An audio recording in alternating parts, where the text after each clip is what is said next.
Saya akan mulai dengan Oktober 2017, waktu saya berdiri di depan mimbar konferensi internasional cendana atau sandalwood sedunia. Waktu itu saya sebagai delegasi yang merepresentasikan Indonesia. Selagi saya bercerita tentang cendana di Indonesia, salah satu delegasi, saya lupa, dari Vanuatu waktu itu, berdiri, kemudian langsung meneriakkan, "Indonesia, how could you?" Kok bisa gitu? Diikuti oleh delegasi-delegasi lainnya dari berbagai belahan penjuru dunia. "Indonesia, how could you?" Indonesia harus menanggung dosa para pemerintah kolonial Belanda waktu itu yang bertanggung jawab atas hilangnya cendana di Indonesia saat ini. Kalau kita flashback, zaman penjajahan Belanda ada peraturan yang mensyaratkan bahwa setiap penduduk yang menebang cendana harus memberikan sebagian besar hasil penjualannya ke pemerintah. Dalam hal ini pemerintah Belanda waktu itu. Itulah sebabnya penduduk enggan menanam cendana. Bahkan sampai ada istilah pohon setan, evil trees, karena itu bikin masalah. Nah, sebetulnya inilah yang menyebabkan awal dari kepunahan cendana di Indonesia Timur. Padahal sebetulnya Indonesia Timur ini adalah cikal bakal seluruh cendana yang ada di dunia. Bukti DNA menunjukkan bahwa the center of origin Santalum album adalah the outer arc of Banda Island, yaitu Indonesia bagian timur, Kepulauan Busur luar Banda. Dari situ, sekian ribu tahun yang lalu, baru kemudian menyebar ke Australia, baru kemudian dari Australia menyebar ke 5 skema penyebaran, yaitu ke India, ke Cina, dan antara lain ke Kepulauan Pasifik, termasuk bagian yang ada di sebelah utaranya. Nah, tapi cikal bakal cendana dunia, yaitu Indonesia Timur ini harus punah. Jadi bahkan setelah masa penjajahan berakhir, pada akhirnya pemerintah sudah merevisi undang-undang tersebut. Jadi di sekitar tahun 90-an begitu, undang-undang sudah direvisi dengan bagi hasil yang lebih menguntungkan. Cuma sayangnya pohon cendananya kan udah banyak sekali yang hilang, karena di masa lampau selain tidak ada penanaman kembali, pencurian juga banyak sekali begitu, sehingga cendana yang tersisa ini sepertinya banyak, tapi sebetulnya itu dari satu induk cendana yang memperbanyak diri secara vegetatif dengan akar horizontal. Jadinya seperti banyak tapi berbahaya. Mengapa berbahaya? Karena ketika individu ini sudah dewasa, mereka akan saling berkawin, terjadilah perkawinan kerabat, inbreeding. Padahal cendana ini cenderung outcrossing, dia lebih memilih perkawinan silang, tidak berkerabat. Jadi ketika terjadi inbreeding, maka muncullah yang namanya inbreeding depression, yaitu penurunan performa pada keturunan hasil inbreeding. Saya buktikan sendiri, saya beli 3 kilo biji dari Indonesia Timur ya, dari Pulau Timur waktu itu, sekitar berapa, 12.000 putri yang berkecambah hanya 3 biji. Itu pun tidak ada waktu 1 bulan, ini si semai ini sudah mati semua. Dan keluhan yang sama juga disampaikan oleh teman-teman di Kupang sendiri, bahwa cendana yang diunduh dari timur itu jarang yang bisa berkecambah dengan baik. Nah, keluhan yang hampir sama disampaikan oleh teman-teman di Sumba. Jadi ada areal yang memang sudah sangat klonal, terdiri dari kerabat, cendana-cendana yang berkerabat itu memang bijinya tidak bisa dikecambahkan. Tapi areal rehabilitasi yang diperkaya dengan genotipe-genotipe baru itu hasil kecambahnya lebih baik, seperti itu. Nah, pemerintah Indonesia Timur sudah mencanangkan mengembalikan harumnya cendana ke Pulau Timur. Cuman memang pada akhirnya belum tahu caranya untuk bagaimana meningkatkan lagi kemampuan regenerasi cendana yang ada di sana. Nah, oleh karena itu kemudian muncul wacana untuk memperkaya keragaman genetik cendana yang ada di bumi Indonesia Timur. Dari sinilah muncul banyak wacana untuk menjadikan Gunung Sewu sebagai salah satu sumber materi genetik untuk rehabilitasi cendana di Indonesia. Menjadi hal yang sangat menarik ya, karena awalnya cendana itu tidak ada di Gunung Sewu, tapi banyak naskah kuno membuktikan bahwa cendana mulai ada di Gunung Sewu sejak masa Kerajaan Mataram.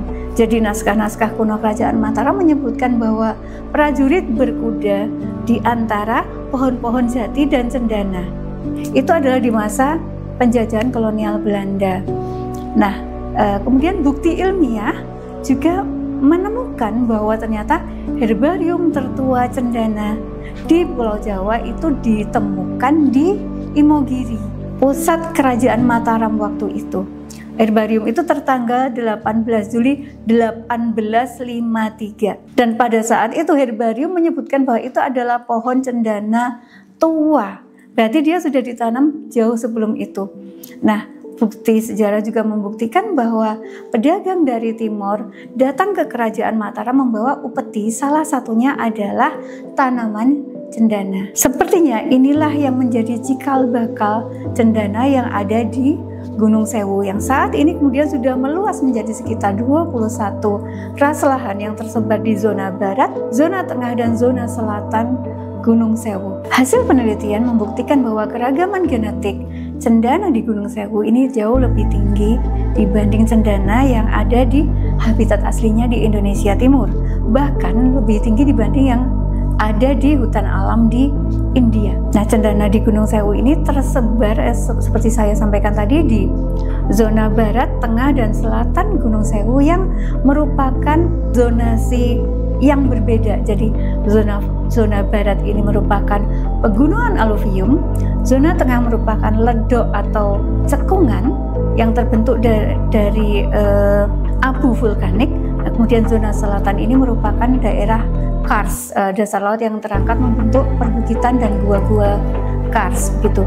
Nah, karena kondisi masing-masing zona yang berbeda, maka tipologi ekotipe cendana yang ada di masing-masing zona tersebut juga berbeda. Nah, di sini mulai menarik karena ada kecenderungan bahwa cendana yang ada di zona barat, yaitu zona dataran tinggi, itu menampilkan keragaman genetik yang lebih tinggi. Kemungkinan karena habitatnya yang lebih tidak terganggu.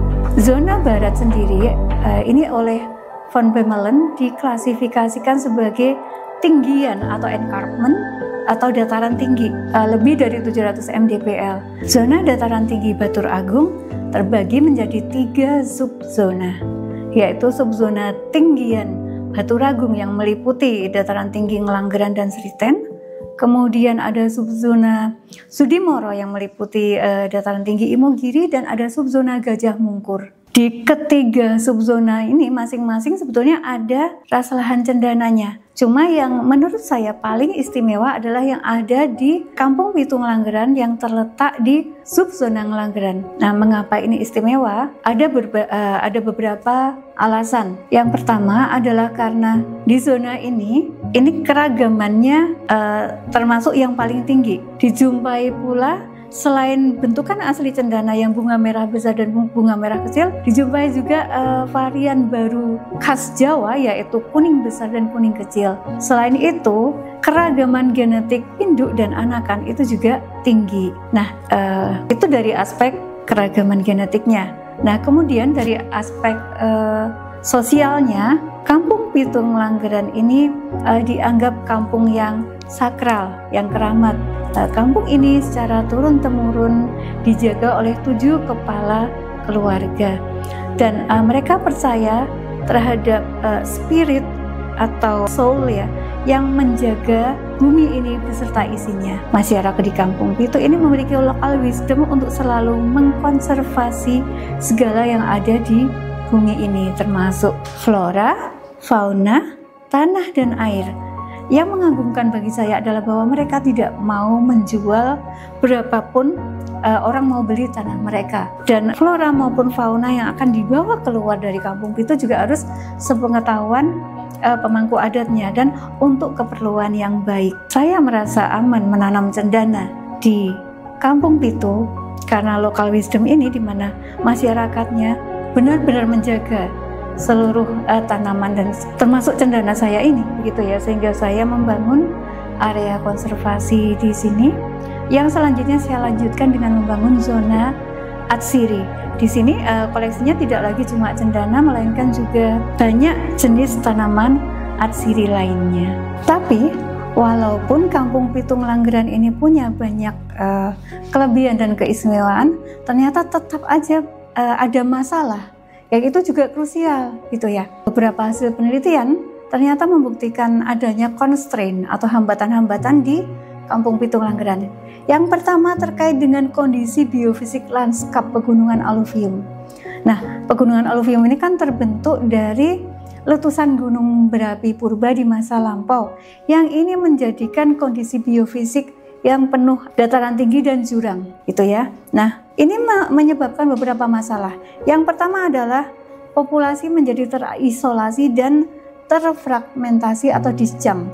Hal ini menyebabkan keterbatasan polinator atau agen penyerbuk, kemudian terhambatnya genflow atau aliran gen. Nah, genflow ini bisa genflow polen atau tepung sari dan genflow biji atau seed dispersal.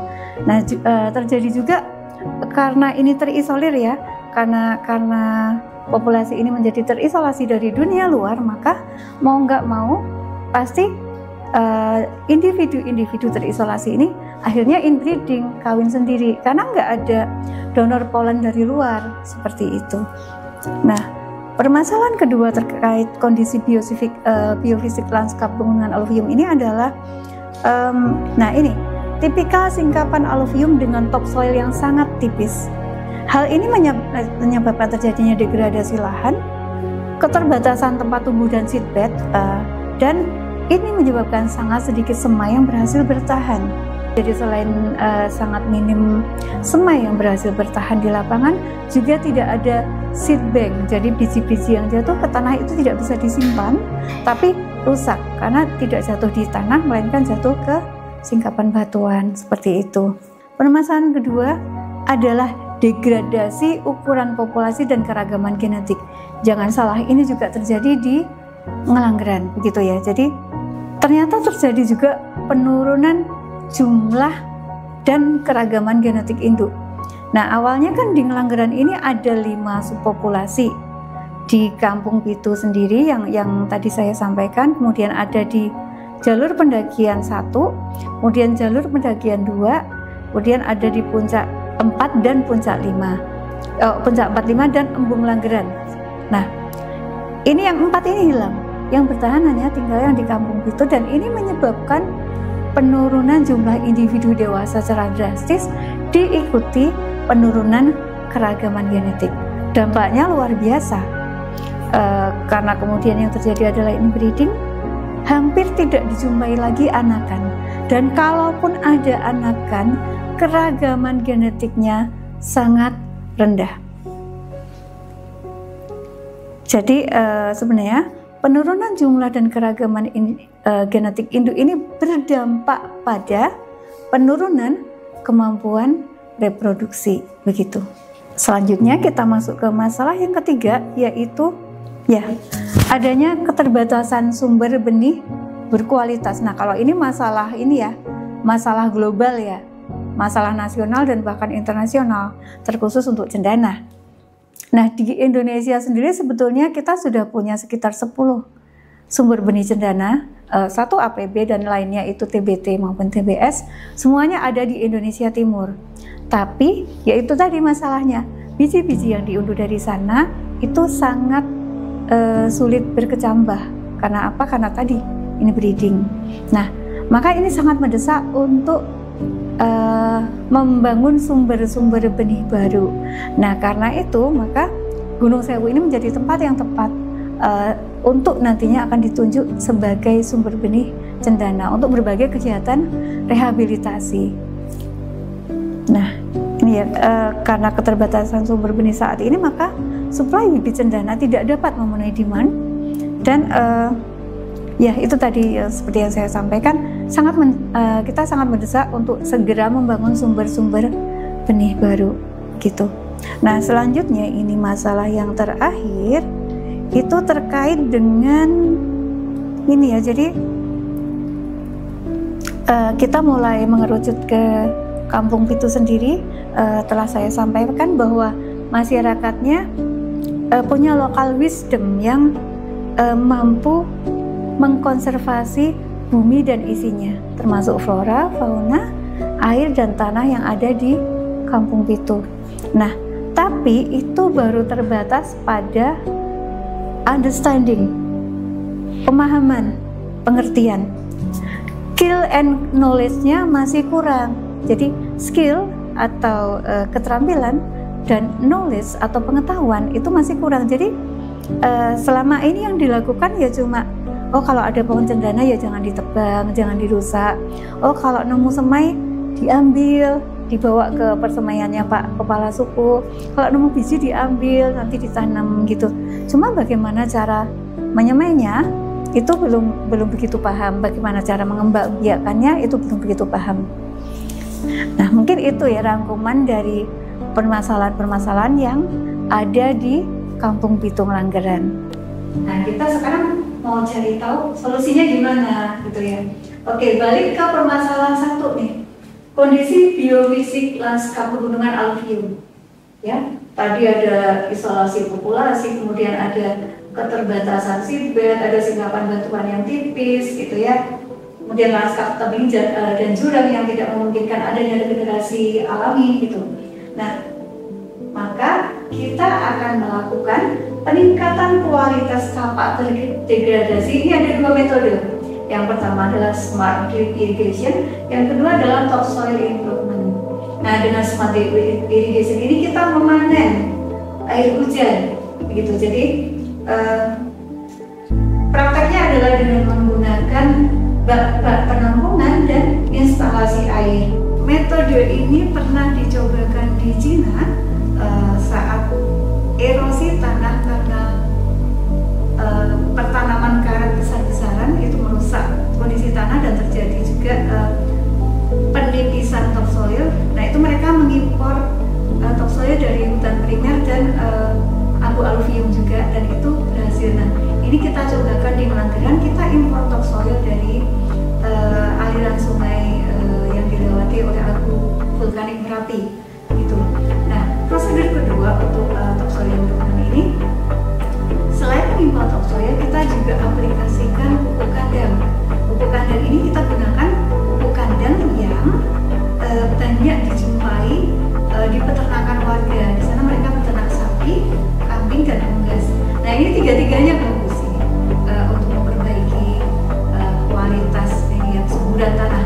Nah, selain itu kita juga gunakan guano. Guano yang banyak dijumpai di Gunung Sewu ya. Jadi kotoran burung walet itu kita pakai juga. Nah untuk permasalahan kedua nih, degradasi ukuran populasi dan keragaman genetik.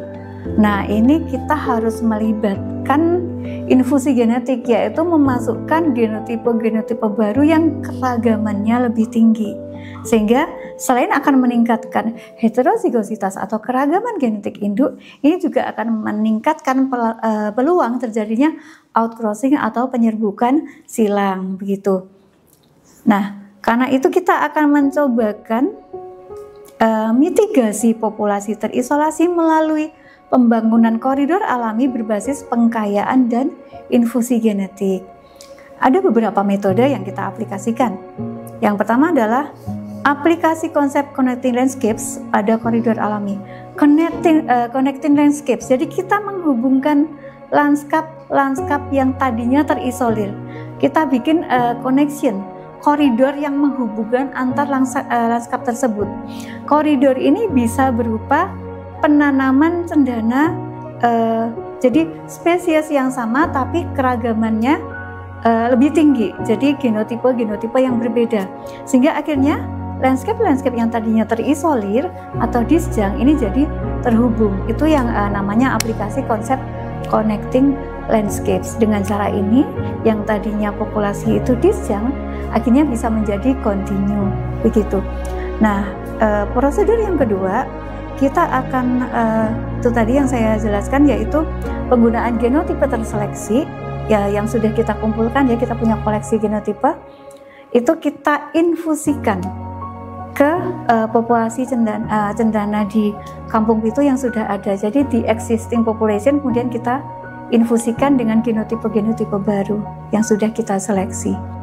Solusi untuk permasalahan ketiga, yaitu keterbatasan sumber benih berkualitas. Ini ada 4 ya genotipe terseleksi kita, yaitu yang punya alel langka, outcrossers, heterozigositas tinggi, atau santalolnya tinggi. Jadi dia batangnya wangi gitu ya, punya kandungan santalol yang tinggi. Nah, itu kita infusikan gitu.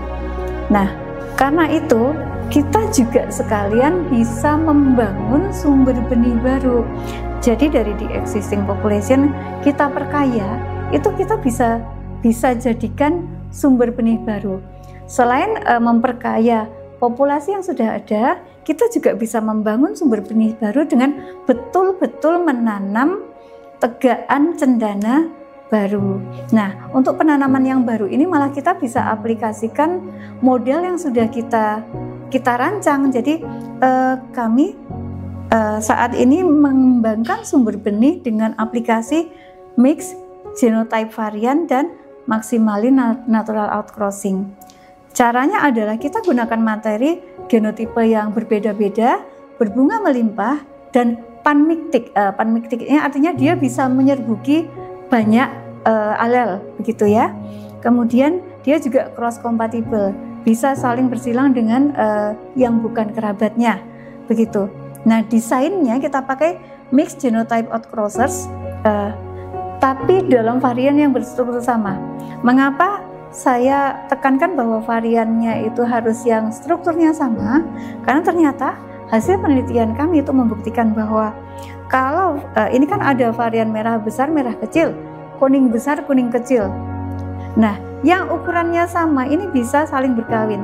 Kalau ukurannya beda itu tidak. Jadi merah besar bisa kawin dengan kuning besar, merah kecil bisa kawin dengan kuning kecil. Tapi merah besar enggak bisa dengan yang merah kecil. Jadi kalau besar sama kecil enggak bisa. Kecil-kecil bisa, besar-besar bisa. Nah, karena itu ketika kita membangun pertanaman outcrossing, kita pastikan bahwa genotipe-genotipe yang kita tanam itu harus bisa saling berkawin, begitu. Itu yang disebut mixed genotype outcrosser dalam varian berstruktur sama. Nah, untuk maksimalisasi natural outcrossing tadi, maka biasanya genotype yang panmictic yang bisa menyerbuki banyak alel itu yang kita taruh di senternya, di tengahnya, begitu. Untuk permasalahan keempat yang terkait dengan kurangnya skill and knowledge masyarakat lokal Kampung Pitu dalam mengelola cendana dan tanaman atsiri yang lain, maka kita karena kan mereka udah punya basic understanding yang bagus ya, sudah punya pemahaman yang bagus, kita tinggal menguatkan skill and knowledge-nya. Nah, ini kita aplikasikan banyak pendekatan gitu ya.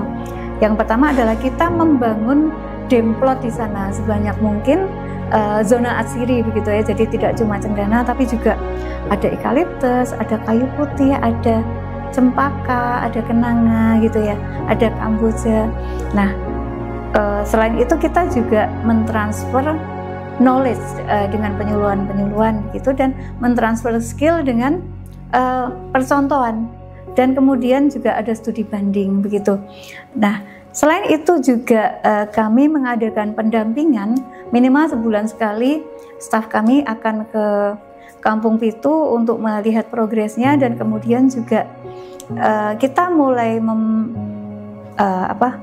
membangun networking. Jadi kita menghubungkan dengan dunia luar yang bisa membeli biji cendana misalnya, atau membeli semai cendana, atau malah belajar juga ke Kampung Pitu seperti itu.